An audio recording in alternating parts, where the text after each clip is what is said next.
దేవుని యొక్క అత్యంతమైన కృపను బట్టి మరి యొక్క సబాతు దినము మనమందరము కలిసి పరిశుద్ధ లేఖన భాగాలు ధ్యానం చేసుకోవడానికి పరిశుద్ధ దేవుడు మన రక్షకుడైన ప్రభువారు మనకు అనుగ్రహించిన జీవవాక్కులను కొన్ని ధ్యానం చేసుకుందాము. గడిచిన వారములలో మరి సంఘములో ప్రత్యక్షంగా మనమందరము ధ్యానం చేసుకున్న వాక్య భాగాలన్నీ మీకు జ్ఞాపకం ఉన్నాయని నేను విశ్వసించుతూ దేవునికి కృతజ్ఞత చెల్లిస్తున్నాను. మరి వాటిలో భాగంగా మరి పేదలగుటకు కొన్ని కారణాలు, అందులో మనము విడిచిపెట్టుకోవలసినవి లేక సరిదిద్దుకోవలసినవి ఏమిటి అనేవి, ఆ తర్వాత పేదరికమును అనుభవించిన నీతిమంతులు కొందరు, అందులో భాగంగా మరి గిద్యోను, సారెపతి విధవరాలు, ప్రవక్తల శిష్యుల్లో అనగా ఎలీషా గారి శిష్యుల్లో ఒకరైన ఒక విధవరాలు, ఒక శిష్యుని యొక్క భార్య, చివరికి ప్రభువైన యేసుక్రీస్తు వారు కూడాను మరి పేదరికంలోనే ఉన్నారు. మరి ఆయన పరిచర్య ప్రారంభించిన తర్వాత 2 కాసులు కానుకల పెట్టెలో సమర్పించినటువంటి విధవరాల కొరకు మరి ఆయన చెప్పిన కొన్ని మాటలు జ్ఞాపకం చేసుకున్నాం. అపొస్తలుడైన పౌలు కూడా మరి పరిచర్యలో ఉన్నప్పుడు సౌలు నుంచి పౌలుగా మారిన తర్వాత ఏ విధంగా తను అన్నీ ఉన్నవాడై లేనివాడిగా జీవించవలసి వచ్చిందో మరి వాక్య భాగాలన్నీ మనం ధ్యానం చేసుకున్నాం. నేటి దినము దేవుడు దీనులను లేక పేదలను, అంటే దీన మనస్సు కలిగిన వారిని ఏ విధంగా కాపాడుతుంటాడో, ప్రొటెక్ట్ చేస్తూ ఉంటాడో మనము వాక్యం ద్వారా చూసి తెలుసుకుందాం. ద్వితీయోపదేశకాండము 8వ అధ్యాయము 18వ వచనంలో ఈ విధంగా వ్రాయబడి ఉంది. దేవుడు మన పితరులతో చేసిన ప్రమాణము లేకపోతే వాగ్దానమును జ్ఞాపకం చేసుకుంటూ ఆయన చేసిన ఆ యొక్క వాగ్దానము లేక నిబంధనను మన ఎడల కూడా జరిగించవలనని మనము భాగ్యము సంపాదించుకొనుటకే సామర్థ్యము కలుగు చేసేవాడు ఆయన.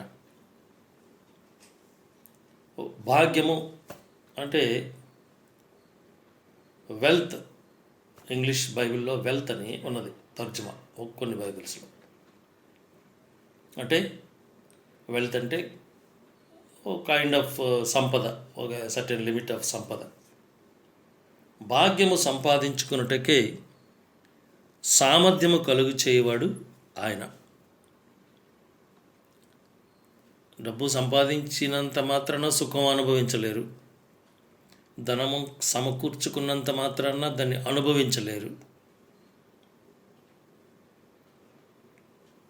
కావున దేవుడు మనకు సహాయం చేస్తే తప్ప మనము దాన్ని కాపాడుకోలేము, అనుభవించలేము. దానివలన వచ్చిన ఆ సంతోషము లేకపోతే సంతృప్తిని మనము ఆస్వాదించలేము. కావున దేవుడు ఏమని చెప్తున్నాడంటే, మొదటి దినవృత్తాంతముల గ్రంథము 29వ అధ్యాయం చూస్తే 12వ వచనం నుంచి ఈ విధంగా వ్రాయబడి ఉంది.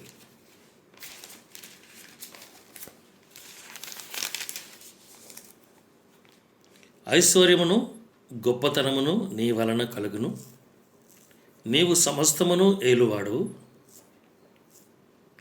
బలమును పరాక్రమమును నీ దానములు,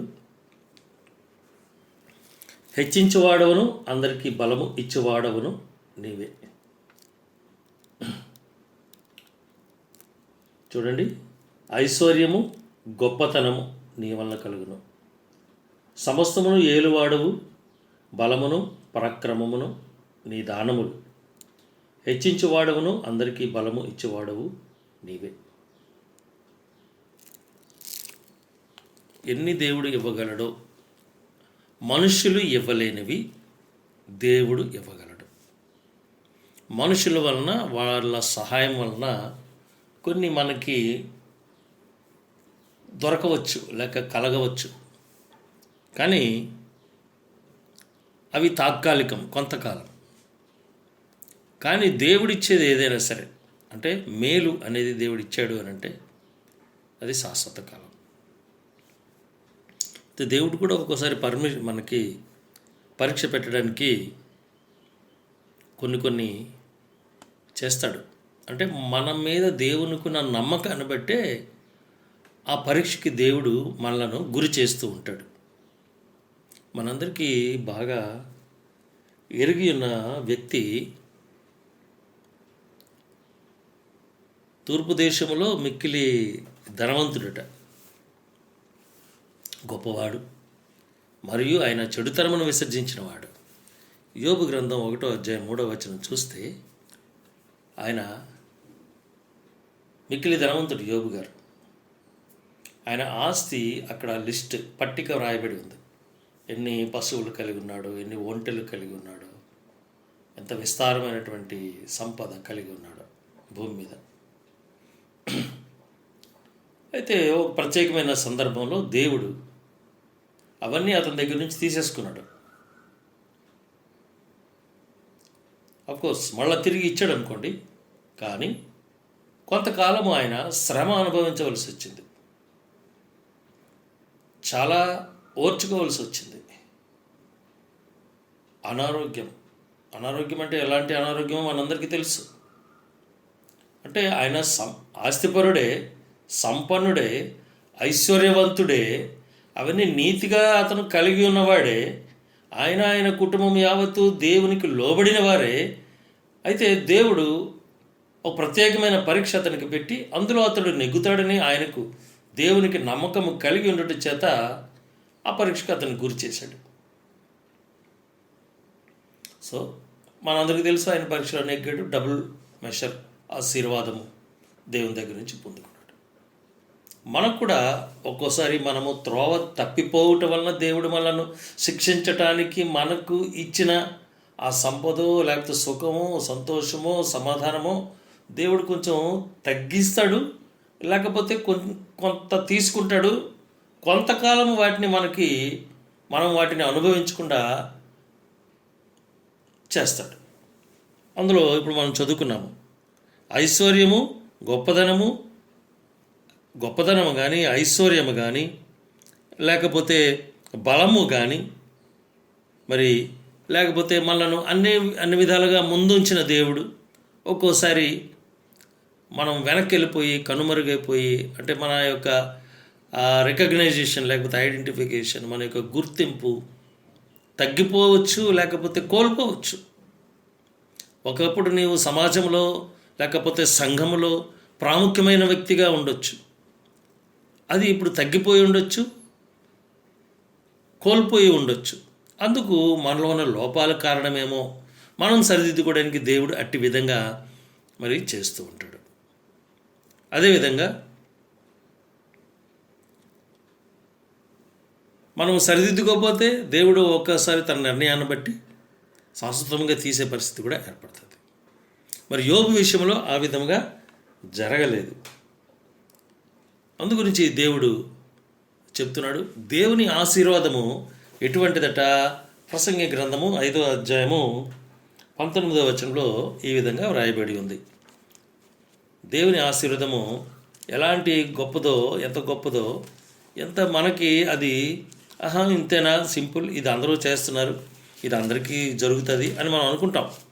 కానీ చాలామందికి అది జరగదు. మనం జాగ్రత్తగా లెక్క వేస్తే 5వ అధ్యాయము 19వ వచనంలో ఈ విధంగా వ్రాయబడింది.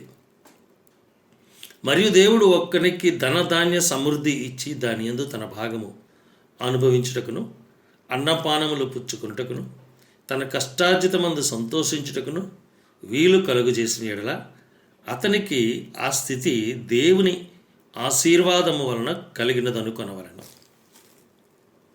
మన కష్టార్జితమును మనం సంపూర్ణంగా అనుభవించగలుగుతున్నాం. నేను, నా కుటుంబం నా కష్టార్జితమును అనుభవించగలుగుతున్నాను, అన్యాక్రాంతము కాకుండా. అంటే హాస్పిటల్స్కి, మందులకి, వడ్డీలకి, లేకపోతే అన్యాక్రాంతమై దొంగల బారిన పడి, లేకపోతే వేరే విధంగా ఎవరికో వడ్డీకి అప్పిచ్చి వాళ్ళు ఎగ్గొట్టి, లేకపోతే మనం ఏదో దురాశకి లోబడి ఎక్కడో ఏదో ఒకటి కొంటే ఒకటి ఇస్తారని, లేకపోతే ఎక్కడో డబ్బులు దాచుకుంటే తిరిగి వాళ్ళు డబ్బులు ఇస్తారని, డబుల్ వాల్యూ ఇస్తారని ఆశపడి ఎక్కడో ఫండ్స్, చిట్ ఫండ్స్లో అక్కడ ఇక్కడ దాచి నష్టపోతూ ఉంటాం. కానీ దేవుడు ఏం చెప్తున్నాడంటే, ధనధాన్య సమృద్ధి దేవుడిచ్చాడు, దాని యందు తన భాగము అనుభవించుటకు. నీ ఫ్యామిలీకి అందరికీ ఇన్ని రకాలైనటువంటి నీ కుటుంబ సభ్యులందరిని ఉద్దేశించి దేవుడు ఇంత ఆస్తి, ఐశ్వర్యం, సంపద, సమాధానం, సంతోషం, ఆరోగ్యం ఇచ్చాడు. అందులో నీ భాగం నువ్వు హ్యాపీగా ఎంజాయ్ చేయమని దేవుడు చెప్తున్నాడు. అయితే నువ్వు సంపాదించింది, కొనుక్కున్నది, తెచ్చుకున్నది సంతోషంగా, ధైర్యంగా, దర్జాగా తినగలగాల, అనుభవించాల. ఆ కష్టార్జితమందు సంతోషించుటకును వీలు కలుగజేసిన ఎడల, అటువంటి పరిస్థితిలో మనం ఉన్నాము అనంటే అది దేవుని యొక్క ఆశీర్వాదం అనుకోవాల. అందుకే నేను చాలా జాగ్రత్తగా ఉండటం వలన, నేను అన్ని విధాలుగా కంట్రోల్లో ఉండటం వలన, లేకపోతే నేను అన్ని పర్ఫెక్ట్గా చేస్తూ ఉండటం వలన, నేను అన్నీ సిన్సియర్గా పాటిస్తూ ఉండటం వలన నేను ఇంత మంచి లైఫ్ లీడ్ చేయగలుగుతున్నాను అనుకోవడానికి వీలు లేదు. ఆరోగ్యం ఇచ్చేవాడు దేవుడు. ఎన్ని జాగ్రత్తలు వహించినా అనారోగ్యం పాలైపోయిన వాళ్ళు, ఎన్నో జాగ్రత్తలు వహించి ఎక్కడెక్కడ ఉంచినో నీళ్లు తెప్పించుకొని తాగుతున్న వాళ్ళు ఉన్నారు. లీటరు 60 రూపాయలు కొనుక్కొని తాగేవాళ్ళు ఉన్నారు. లీటరు 600 రూపాయలు వాటర్ కొనుక్కొని తాగిన వాళ్ళు ఉన్నారు. లేకపోతే 1600 రూపాయలు లీటర్ కొనుక్కొని తాగేవాళ్ళు ధనవంతులు మన దేశంలో, మన ఎరుకలోనే ఉన్నారు. వాళ్ళు కూడా అనారోగ్యం పాలయ్యే దినాలు ఉన్నాయి, చివరికి మరణించిన దినాలు కూడా ఉండొచ్చు. కాబట్టి మనము ఎలాగ ఉండాలి? దేవునికి లోబడి ఉండాలా, దేవుని యందు కృతజ్ఞత కలిగి ఉండాలని దేవుని యొక్క వాక్యము సెలవిస్తూ ఉంది.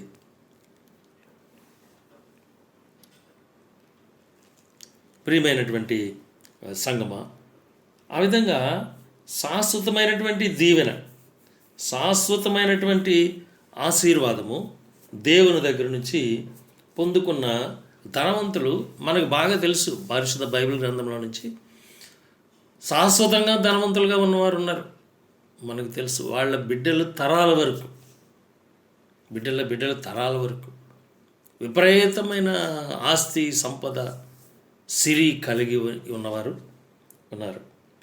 ఉదాహరణకి ఒక వ్యక్తిని చూద్దాము. ఆదికాండము 13వ అధ్యాయము 2వ వచనం చూస్తే అక్కడ మన భక్తుడు, విశ్వాసులకు తండ్రి అయినటువంటి అబ్రహాం గారు కనబడతారు. 13వ అధ్యాయం 2వ వచనం చూస్తే, అబ్రాము వెండి బంగారము పశువులు కలిగి బహుధనవంతుడై ఉండెను.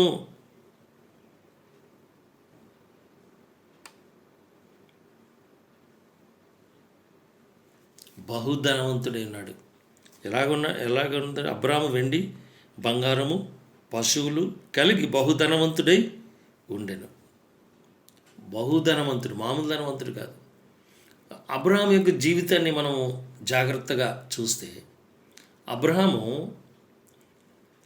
దేవుని యందు భయభక్తులు కలిగి ఉండుట చేత, దేవుని యందు విశ్వాసం ఉంచి ఉండుట చేత, సంపూర్ణ విశ్వాసం, సగం విశ్వాసం, అప్పుడప్పుడు విశ్వసించడం, అప్పుడప్పుడు విశ్వాసం నుంచి తప్పిపోవడం, అంటే తొట్టిల్లిపోయే జీవితము విశ్వాసం కాదు అబ్రహాంది. అందుకే అబ్రహాంని విశ్వాసులకు తండ్రి అంటారు. దేవుడు అబ్రహామును ఎలా వృద్ధాప్యమందు బిడ్డలనిచ్చాడు. అంతవరకు విశ్వాసంతోనే కొనసాగాడు.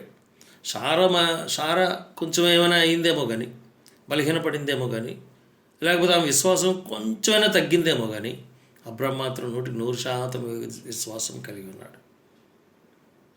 వృద్ధాప్యమందు ఆయన బిడ్డలను కన్నాడు. ఆ తర్వాత కూడా విశ్వాసంతోనే కొనసాగాడు. ఆయన విశ్వాసమును బట్టి దేవుడు అతన్ని ఆశీర్వదిస్తూనే ఉన్నాడు. ఆయన ఆశీర్వాదము అంటే ఆశీర్వాదం అనగా ధనము, డబ్బు, సంపద అనుకోవద్దు. అబ్రాహాము ఆరోగ్య విషయంలో కానీ, అబ్రాహాము పనివారి విషయంలో కానీ, అబ్రాహాము సంపద విషయంలో కానీ, అబ్రాహాము కుటుంబ విషయంలో కానీ, అబ్రాహాము తలక ఏ విషయంలో కూడాను కొదువ కలగలేదు ఆయనకి. సమాధానం విషయంలో కానీ, సంతృప్తి విషయంలో కానీ అబ్రాహాము జీవితాన్ని చూస్తే సంతృప్తి కలిగి ఉన్నాడు. బిడ్డలు లేకపోయినా సంతృప్తి కలిగి ఉన్నాడు. మనసులో ఉన్న దేవునితో చెప్పేశాడు. దేవుని దగ్గర నుంచి ఎప్పుడైతే వాగ్దానం వచ్చేసిందో నిరీక్షణలోనే కొనసాగాడు. ఆయన ఆత్మీయ జీవితాన్ని చూస్తే ఆయన లోకరీతి అయిన సంపదకు, లేకపోతే ధనధాన్యములు, లేకపోతే అతని సిరి సంపదలు అభివృద్ధి చెందుతూ ఉండడానికి కారణం ఏంటంటే అతను ఆత్మలో వర్ధిల్లుతూ ఉన్నాడు.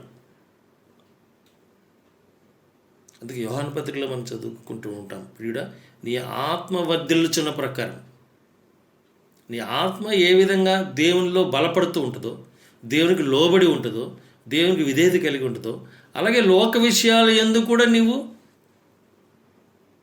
అభివృద్ధి చెందుతూ ఉంటావు. ఆత్మ విషయంలో నువ్వు 10% అభివృద్ధి చెందితే లోక విషయంలో కూడా నువ్వు 10% అభివృద్ధి చెందుతావు, లేకపోతే 1% తక్కువే అభివృద్ధి చెందుతావు. ఆత్మ విషయంలో నువ్వు 60% అభివృద్ధి చెంది ఉంటే లోక విషయంలో నువ్వు 60% అభివృద్ధి చెందుతావు. అది దేవుడు తన కృపను బట్టి నీకు 65% ఇవ్వడు, 61% ఇవ్వడు అని ఏం లేదు. కానీ నీ ఆత్మ, నీ మనస్తత్వం, నీ యాటిట్యూడ్, అదేవిధంగా దేవుని ఎడల నీ గ్రాటిట్యూడ్, నీ కృతజ్ఞత భావం కూడా ఎలా ఉందో దేవుడు చూస్తాడు. వీటన్నిటిని దృష్టించుకొని దేవుడు మరి నిన్ను దీవిస్తూ ఉంటాడు, ఆశీర్వదిస్తూ ఉంటాడు. మరలా చెప్తున్నాను, ఆశీర్వదం అనగా సంపద కాదు, సమాధానం, సంతృప్తి, ఆరోగ్యం, ఇవి కావున దేవుడు అబ్రహాము జీవితాన్ని చూస్తే ఆ విధంగా ఉంది. మరి ఇంకొంచెం ముందుకు వెళ్తే చాలామంది తండ్రులు సంపాదించిన కుమారులు పోగొట్టుకుంటారు. తాత సంపాదించిన ఆ ఆస్తి సంపద మనవడి వరకు ఆ వారసత్వం లేకపోతే ఆ ధనం రావు. మధ్యలో దుర్వ్యసనాల వలన లేకపోతే అన్యాక్రాంతం అయిపోయి పోతూ ఉంటుంది అవి. కానీ అబ్రహాము జీవితాన్ని చూచాము. ఆ తర్వాత ఆదికాండం 26వ అధ్యాయం 12 నుంచి మనం చూస్తే, 12వ వచనం నుంచి చూస్తే ఈయన ఆశీర్వాదమునకు ఏ విధంగా యోగ్యుడయ్యాడో మనం గమనించగలుగుతాం. ఆదికాండము చాప్టర్ 26 వర్స్ ఫ్రమ్ 12. ఇసాకు ఆ దేశమందున్నవాడి విత్తనము వేసి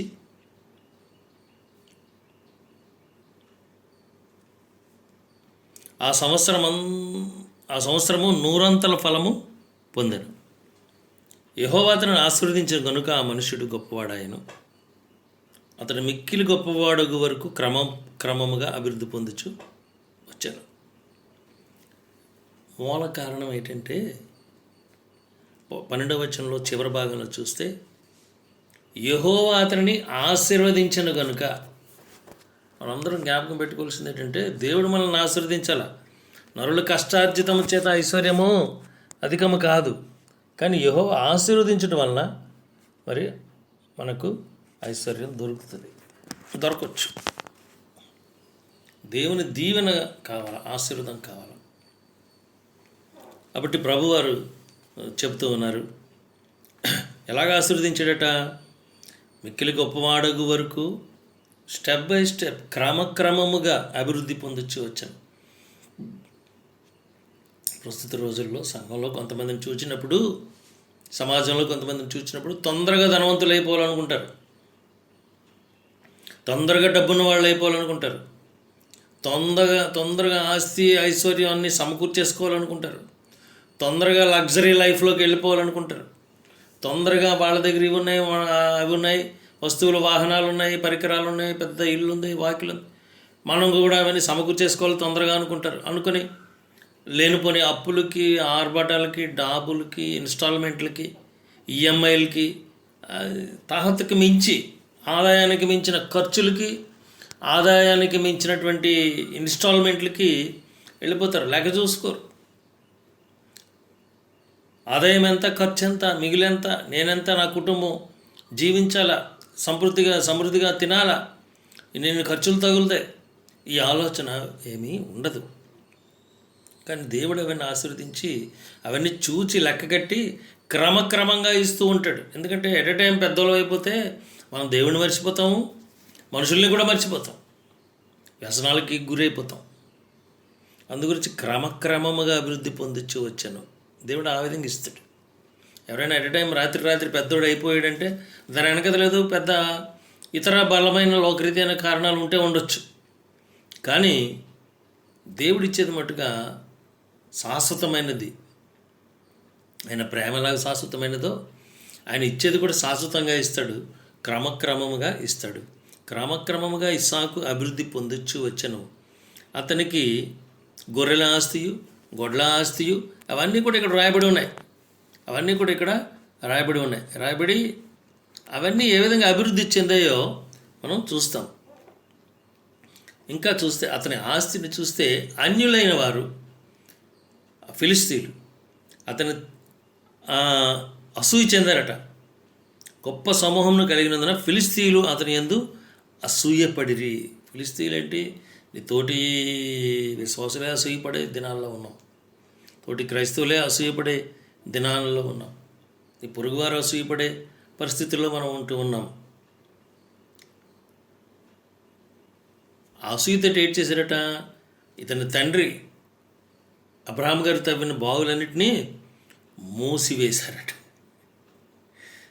చూసారు, ఇవి జరుగుతున్నాయి కదా ప్రస్తుత దినాల్లో. మరి అబ్రహామును చూసాము, ఆయన కుమారుడని, ఇస్సాకును చూసాము, ఈయన కుమారుడని, యాకోబును కూడా చూద్దాము.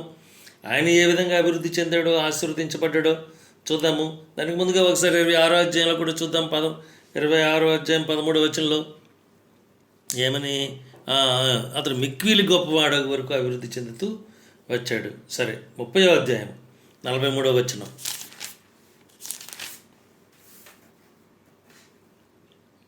ఆ ప్రకారము ఆ మనుషుడు అత్యధికముగా అభివృద్ధి పొంది విస్తారమైన మందలు, దాసులు, ఒంటెలు, గాడిదలు గలవాడాయను. ఆ మనుషుడు ఎవరు? యాకోబు. 30వ అధ్యాయం చదివితే యాకోబు ఏ విధంగా కష్టపడి పనిచేసి మరి అభివృద్ధి చెందాడు అనేది మనం వాక్యంలో గమనిస్తాం. మరి యాకోబు ఎలాగొచ్చాడు? యాకోబు ఇస్సాకు ఆశీర్వాదం పొందాడు. దొంగతనంగా మరి పరిగెట్టుకొని రావాల్సి వచ్చింది అతను చేసిన తప్పు వల్ల, మోసం వల్ల. వచ్చినప్పుడు ఏం తెచ్చుకున్నాడు? ఏమైనా ఆస్తి తెచ్చుకున్నాడు తండ్రి దగ్గర నుంచి? అతను భాగం తెచ్చుకున్నాడా మన తప్పు అని చిన్న కుమారులాగా? ఏం లేదే. వచ్చేసాడు మామ దగ్గరికి వచ్చేసి పని చేసుకుని అక్కడే అభివృద్ధి చెందాడు. అక్కడే సమకూర్చుకోవడం నేర్చుకున్నాడు. దేవుని ప్రార్థించడం మర్చిపోలేదు. వచ్చినప్పుడు ఏటి నిబంధన చేశాడో రిటర్న్లో ఆ నిబంధనను యాజ్ ఇట్ ఈజ్గా దేవుని దగ్గర చెల్లించుకోగలిగాడు. మర్చిపోలేదు. కృతజ్ఞత కలిగి జీవించాడు, కృతజ్ఞత కలిగి ఉన్నాడు. 7+7 14 సంవత్సరాలు ప్రయాసపడ్డాడు, బానిస బతికాడు. మామగారు ఏం పెడితే అది తిన్నాడు, లేకపోతే లేదు. ఎక్కడ ఉండమంటే అక్కడ ఉన్నాడు. ఏ విధంగా జీవించమంటే ఆ విధంగా జీవించాడు. మామ దగ్గర ఇతనికి ఏ విధంగా సాకు పెట్టడానికి వీలు లేకుండా మరి కష్టపడి పని చేసినట్లుగా మనం, నమ్మకంగా యథార్థంగా పనిచేసినట్లుగా మనం చూస్తాం. అతను తెలివిని ఉపయోగించాడు, వివేచనను ఉపయోగించాడు, దేవుడిచ్చిన జ్ఞానాన్ని ఉపయోగించాడు. అన్ని విధాలుగా అభివృద్ధి చెందాడు. తన 2 భార్యలతో తిరిగి ఆస్తిపరుడుగా వెనక్కి వచ్చినట్లుగా మనం చూస్తాం. అదేవిధంగా కొత్త నిబంధనలకు వస్తే ఈ విధంగా చూస్తే చాలామంది ఉన్నారు. ఈ విధంగా చూసుకుంటూ వస్తే కొత్త నిబంధనకు వచ్చినప్పటికీ యేసుక్రీస్తు ప్రభువారి శిష్యుడైనటువంటి మరి అరిమతయ యోసేపు అంటే ప్రభువుకి నిత్యము ప్రభుతో పాటు 12 మంది శిష్యుల్లో ఒకడుగా ఉండి వెంబడించలేకపోయినా ఈయన కూడా ప్రభు యొక్క బోధలు విని మారు మనసు రక్షణ అనుభవంతో తండ్రి అయిన దేవుని చిత్త ప్రకారం నడుచుకుంటూ మంచి విశ్వాస జీవితంలో కొనసాగిన వ్యక్తి. అందుకొరకే ఇతడు మరణించిన తర్వాత కూడాను ఏం చేశాడంటే, అంటే ప్రభువారు మరణించిన తర్వాత వెళ్ళి ప్రభు దేహాన్ని తెచ్చి తన సమాధిలో ఉంచాడు. సమాధిలో ఉంచి ఇతను ఎంతటి వాడంటే మనం మునుపు వాక్యంలో చెప్పుకున్న రీతిగా గనుడైన వాడు. ఇతని ఘనత అప్పటి కాలంలో గవర్నర్గా ఉన్నటువంటి పొంతి పిలాతు గారికి కూడా తెలుసును ఇతని ఘనత. ఇతను మామూలు వ్యక్తి కాదు. అందుగురించి ఇతను వెళ్ళి అడగగానే అనుమతి ఇవ్వక తప్పలేదు, నిరాకరించలేకపోయాడు. అనుమతి ఇవ్వను అనడానికి ఎటువంటి అభ్యంతరం లేకుండా ఇతను అన్నీ సరిగా ఆ కాగితాలు లేకపోతే కావాల్సినటువంటి పరిస్థితులన్నీ సమకూర్చుకోగలిగాడు దేవుడిచ్చిన జ్ఞానం చేత. ఆ విధంగా చేసుకుని ఈ అరిమతయి యోసేపు వెళ్ళి పిలాతు గారి దగ్గర అనుమతి తెచ్చుకొని యేసు ప్రభు వారి యొక్క దేహాన్ని తీసుకెళ్ళి తన సమాధిలో పాతి పెడతాడు. ప్రభు 3వ దినాన్ని తిరిగి లేచిన తర్వాత ఆయన వెళ్ళిపోయిన తర్వాత సమాధి ఖాళీగా ఉండినప్పుడు శిష్యులు వెళ్ళి చూస్తారు, మొదటగా స్త్రీలు చూస్తారు, తర్వాత శిష్యులు వెళ్ళి చూస్తారు, ఆ తర్వాత రోమా సైనికులు కూడా వెళ్ళి చూస్తారు. ఈ విషయం ఇతర గ్రంథాల్లో, బైబిల్కి సంబంధించిన ఇతర గ్రంథాల్లో రాయబడిన విషయం చెప్తున్నాను, జస్ట్ ఫర్ తెలుసుకోవడానికి. యోసేపు యొక్క ఘనత, అరిమతయి యోసేపు అంటే అతనుకున్న ధనాన్ని ఏ విధంగా వినియోగించాడు, పేదల క్షేమం కొరకు, మంచితనం కొరకు, దేవుని నామ మహిమార్థం కొరకు సద్వినియోగం చేశాడు తప్ప లగ్జరీ కొరకు మాత్రమే అతను ఉపయోగించుకుంటూ ఉండిపోలేదు.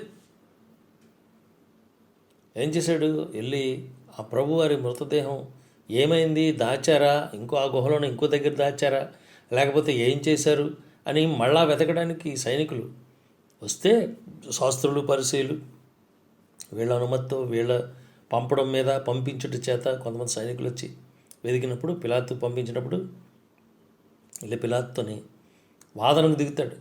ఎవరిని అడిగి మీరు నా సమాధిలోనికి, నా సొంత సమాధి, నేను కొనుక్కున్న సమాధి, నా సమాధి అది, నా అనుమతి లేకుండా మీరు మీ సైనికులు పంపించి లోపల వెతకడానికి మీకు ఏం అధికారం ఉందని గట్టిగా అడుగుతాడు.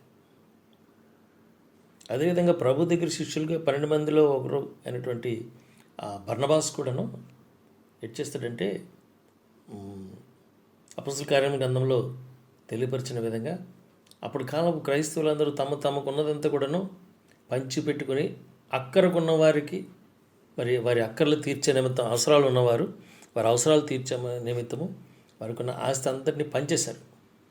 బర్నబాసు కూడాను ఊరు అవతల, యెరూషలేం పట్టణం అవతల ఒక స్థలం ఉంటుంది ఆయనకి. ఆ స్థలం ఇచ్చేస్తాడు. ఈ అంటే ప్రభుని రక్షకుడిగా అంగీకరించిన ఆ క్రైస్తవులైన వారందరికీ పేతురు బోధల వలన, అంతకుముందు ప్రభు వారి బోధల వలన, తర్వాత శిష్యులు అపొస్తలుల యొక్క బోధల వలన, అప్పటి కాలంలో క్రైస్తవులుగా ప్రభుని రక్షకుడిగా అంగీకరించిన వారందరూ ఉండడానికి, యెరూషలేములో ఉండడానికి వీల్లేదు, మీరు క్రీస్తుని ఆరాధిస్తే ఇక్కడ ఉండడానికి వీల్లేదని తగిలేసినప్పుడు, పంపించేసినప్పుడు వాళ్ళందరూ వచ్చి అవుట్స్కట్స్లో, యెరూషలేం అవుట్స్కట్స్లో నివాసం ఉంటారు. ఆ స్థలము బర్నబాస్ది. అంటే ధనవంతులైన వారు ఉన్నారు, కానీ వారు ధనాన్ని ప్రభు ముందు, దేవుని ముందు ఆ ధనంకి విలువ ఇవ్వలేదు. వాళ్ళు ధనానికి వాళ్ళు ప్రాముఖ్యత ఇవ్వలేదు, ప్రాధాన్యత ఇవ్వలేదు. జీవితంలో ధనమే ముఖ్యమని వారు అనుకోలేదు, భావించలేదు. వారు కలిగి ఉన్నదంతా ఇంచుమించుగా పరిచర్య కొరకు ఉపయోగించేశారు. పేదవారితో వారు కూడా సమానంగా పేదరికంలోనే జీవించారు. ఉన్నదంతా సమృద్ధిగా అందరూ ఉండడానికి తగిన రీతిగా వారు సమస్తమును పూర్ణ హృదయంతో పరిచర్య కొరకు వినియోగించినట్లుగా చూస్తాం. బర్నబాస్ అయినా సరే, అరిమతయి యోసేపు అయినా సరే, యోబు గారు మన పాత నిబంధనలో మునుపు చెప్పుకున్నాం ఇందాక, ఆ యోబు గారు కూడాను ఆయనకి మిక్కిలి ఆస్తిపరుడు, కానీ దేవుని యొక్క చిత్తం వలన ఆ ఆస్తిని అంతని కోల్పోవలసి వచ్చింది. అంటే ఆస్తి, ఐశ్వర్యం, సంపద ఇవి శాశ్వతం కాదు. శాశ్వతమైనది ఒకటే. యోహాను సువార్త 14వ అధ్యాయం 2వ వచనం చూస్తే, నా తండ్రి ఇంట అనేకమైన నివాసములు కలవు, నీ కొరకు కూడా ఒక స్థలము నేను సిద్ధపరచాలని వెళ్తున్నాను. అక్కడ నీకు స్థలము లేకపోతే ముందుగా తెలియపరుస్తాను దేవుడు చెప్తూ ఉన్నాడు. అంటే నీవు పరలోకంలో ప్రవేశించడానికి యోగ్యుడివైతే నీకు అక్కడ ఇల్లు ఉంటుంది, స్థలం ఉంటుంది పరలోకంలో, దేవుని రాజ్యంలో. యోగ్యుడు కాకపోతే నీకు అక్కడ స్థలం ఉండదు. ఆ విషయం చెప్తానన్నాడు ప్రభు. ఎందుకు? నువ్వు ఇప్పటికీ నేను చెప్పిన తర్వాతనన్నా నువ్వుగా స్థలాన్ని అక్కడ ఏర్పాటు చేసుకునే యోగ్యతలోనికి, ఎలిజిబిలిటీలోనికి వస్తావని ప్రభు చెప్తానంటున్నారు. అటు వారిలో లాజరు ఉన్నాడు, యాకోబు ఉన్నాడు, యోబు గారు ఉన్నారు, ఇంకో బర్నబాస్ ఉన్నాడు, మరి వీళ్ళందరూ ఉన్నారు. అపోస్తలుడైన పౌలు ఉన్నాడు. పౌలు గమాలియేల్ దగ్గర హయ్యర్ ఎడ్యుకేషన్, చాలా ఉన్నతమైన చదువు అభ్యసించాడు, చాలా ఆస్తిపరుడు, అన్ని రకాలుగా ఆయన మంచి హ్యాండ్సమ్ ఫిగర్, అన్ని రకాలుగా ఆయన అన్ని విధాలుగా యోగ్యుడైన, దేనికైనా ఆస్తి, సంపద, నైపుణ్యం, చదువు, పనితనం, పరాక్రమం అన్నీ ఉన్నాయి. దేవుని కొరకు వాటన్నింటిని విడిచిపెట్టుకుని వచ్చేసాడు. హింసించినంతకాలం హింసించాడు క్రైస్తవుల్ని. ఎప్పుడైతే ప్రభు ఆయన్ని దర్శించారో సమస్తం విడిచిపెట్టాడు.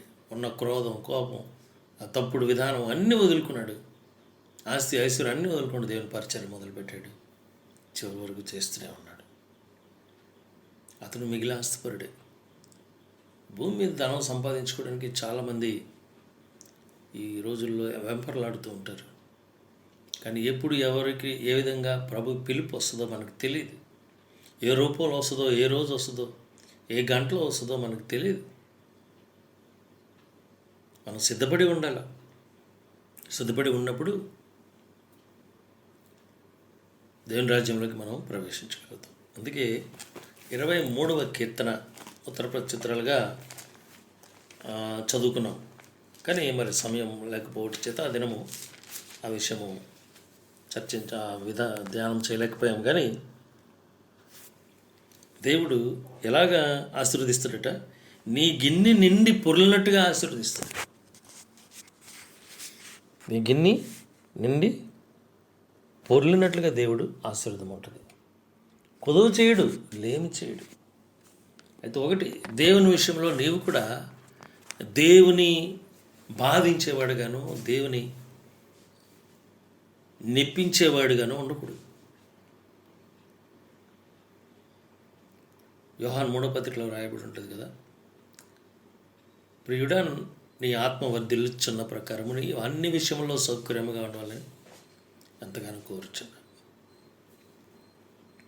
అన్ని విధాలుగా మనం బాగుండాలని దేవుడు కోరుకుంటున్నాడు. అందుకే ప్రభు చెప్తాడు,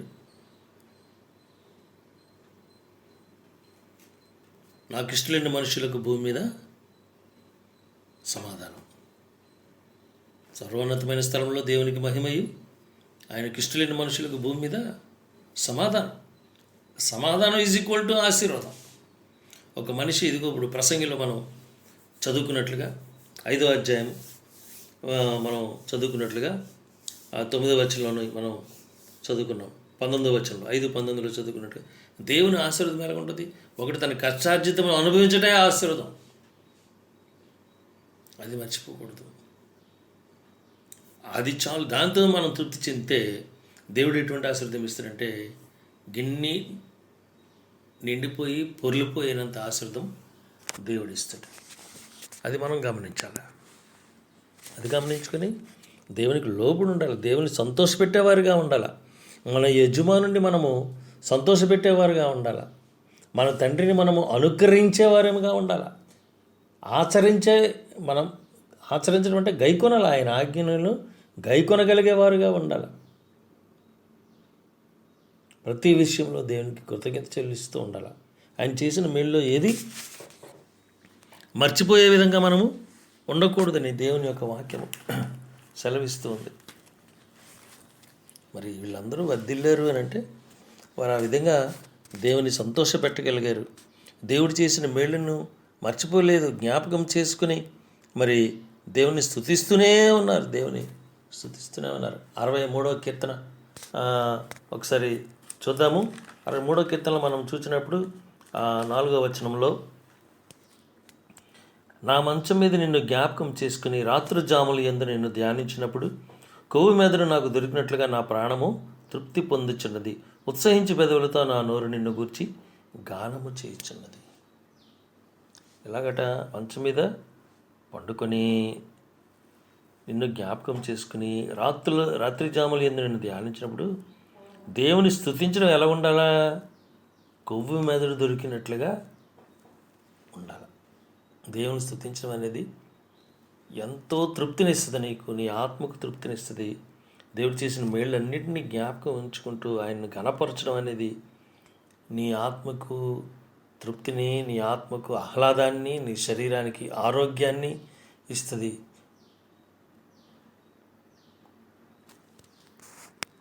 మరి దేవుని యొక్క నామాన్ని నీవు నీ క్రియల ద్వారా ఘనపరిచిన వాడవుతావు.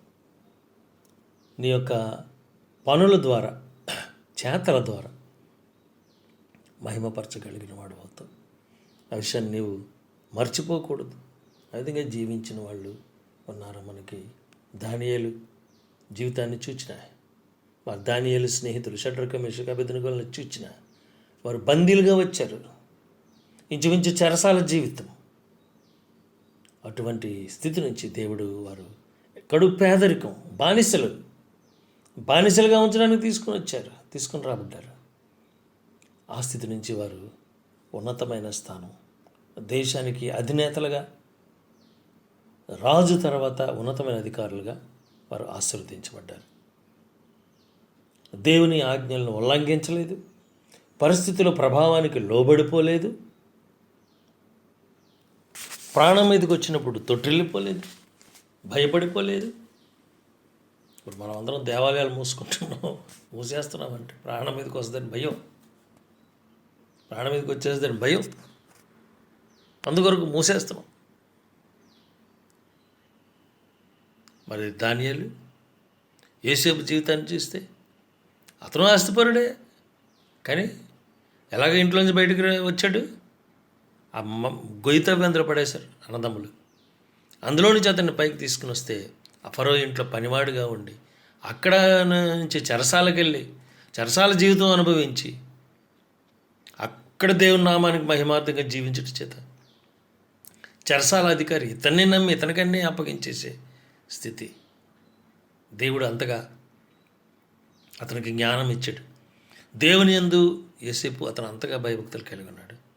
అక్కడి నుంచి తిరిగి అతను ఆ పోతీఫర్ ఇంటి దగ్గర నుంచి ఫరో లెవెల్లోకి వెళ్ళిపోయి దేవుని యొక్క నామాన్ని ఘనపరిచినట్లుగా చూస్తాం. ఆయన కలలకు భావాలు చెప్పి మరి ఆ కరువు కాలంలో మరి ఆ దేశానికి అతడు చక్కటి పరిపాలన చేసి ఆ కరువు తాలూకా ప్రమాదము, లేకపోతే ఆ కరువు తాలూకా భారము ప్రజల మీద, ప్రభుత్వం మీద ఉండకుండా దేవుడిచ్చిన జ్ఞానాన్ని ఉపయోగించి ఏ విధంగా ఆ దేశమునకు ఒక ఉన్నతమైన పదవిలోని అతను కొనసాగాడు మనం వాక్యం ద్వారా చూస్తాం. అట్ ద సేమ్ టైం అతను అన్నదమ్ములను విడిచిపెట్టలేదు, తండ్రిని మర్చిపోలేదు, వారి మీద కక్ష పెట్టుకోలేదు, ద్వేషం ధనవంతుడైపోయాడు. యోసేపు ఒక దేశానికి రెండవ ఉన్నతమైన అధికారి. అతను చెప్తే అతనికి గాయపరిచిన, హానిచ్చే తలపెట్టిన, కీడు తలపెట్టిన అన్నదమ్ములందరినీ సంహరించగలడు. కానీ ఆ విధంగా చేయలేదు. శత్రువుని ప్రేమించు, అన్నదమ్ములను ప్రేమించాడు. అన్నదమ్ముల హాని తలపెట్టిన వాళ్ళని ప్రేమించడం మర్చిపోలేదు. మరి దేవుడు అటువంటి వారిని ఆశీర్వదించక మానడు. అటువంటి గుణగణాలు ఉన్న వ్యక్తులను, మనుషులను దేవుడు దీవించక మానడు. దేవుడు ఆశీర్వదిస్తాడు. అంటే వారి శత్రువులను ప్రేమించాడు ఆయన. ఎన్నో ఆజ్ఞలు ఇమిడి ఉన్నాయి వారి జీవితాల్లో. ఈ ఆజ్ఞలన్నీ, ఈ 10 ఆజ్ఞలు వారి జీవితాల్లో ఇమిడి ఉన్నాయి. మనం ఇప్పుడు ధ్యానం చేసిన మనుషులందరినీ, అబ్రహాము మొదలుకొని ఈ చివరి యోసేపు వరకు మనం జ్ఞాపకం చేసుకుంటాం. వారికి అనేకమైన ఆజ్ఞలు వారి జీవితాల్లో అన్వయించుకుని పాటించినట్లుగా మనం చూస్తాం.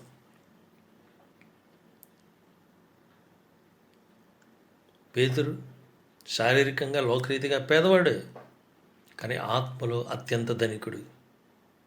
బలహీనుడు బలవంతుడైపోయాడు.